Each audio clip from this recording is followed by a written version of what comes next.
ધાનપુર ખાતે માખણીયા eco tourism કેમ્પસાઇટનું ધારાસભ્ય શ્રી રાજેન્દ્રસિંહ રાઠવાના હસ્તે ખાતમુહૂર્ત કરાયું। છોટાઉદેપુર જિલ્લામાં કુદરતી સંપદા અને વનરાજીના જતનની સાથે પ્રવાસનને વેગ આપવા માટે રાજ્ય સરકાર દ્વારા એક મહત્વપૂર્ણ કદમ ઉઠાવવામાં આવ્યું છે।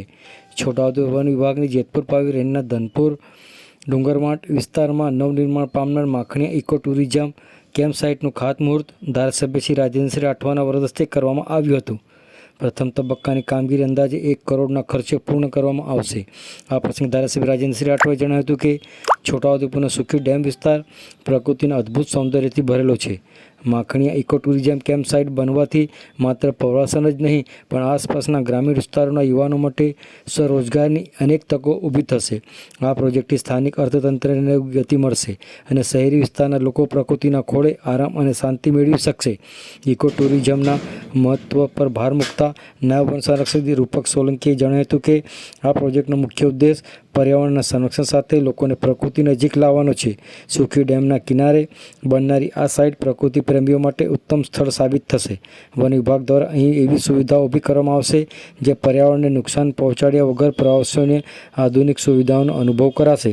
આ ખાતમુહૂર્ત કાર્યક્રમમાં એસીએફ ફતેહસિંહ મીના, એસીએફ રોમેનસિંહ, સહાયક માહિતી નિયામક માર્ગી રાજપૂત, ડુંગર ગામના સરપંચ શ્રીમતી બીનાબેન, વન વિભાગના અધિકારીઓ, કર્મચારીઓ તેમજ વિવિધ ગામોના સરપંચો અને મોટી સંખ્યામાં સ્થાનિક ગ્રામજનો ઉપસ્થિત રહ્યા હતા। આવો સાંભળીએ આ અંગે ધારાસભ્ય રાજેન્દ્રસિંહ રાઠવા શું કહી રહ્યા છે, સાંભળો તેઓના મુખે। છોટાઉદેપુર જિલ્લાના સુખી ડેમ વિસ્તારમાં આજે ગુજરાત સરકાર દ્વારા માખણીયા ઇકો ટુરિઝમ કેમ્પ સાઇટનું ખાતમુહૂર્ત કરવામાં આવ્યું।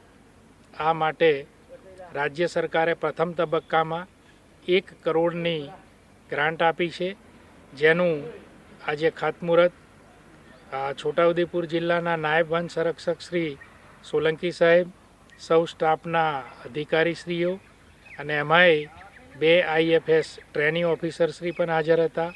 આસપાસના ગામોના સરપંચશ્રી, આગેવાનો અને ગ્રામજનો મોટી સંખ્યામાં હાજરી આપી અને આજનો આ ખાતમુહૂર્તનો કાર્યક્રમ સંપન્ન થયો છે।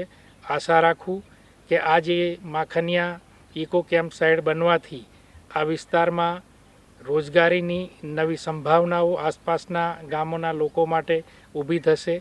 પ્રવાસીઓ જે સુખી ડેમ અને માખણીયો પર્વત જોવાની ઈચ્છા ધરાવે છે તેઓને અહીંયા નાસ્તો, ચા પાણી અને જમવાની પણ સારી સુવિધા આવનાર દિવસોમાં મળશે।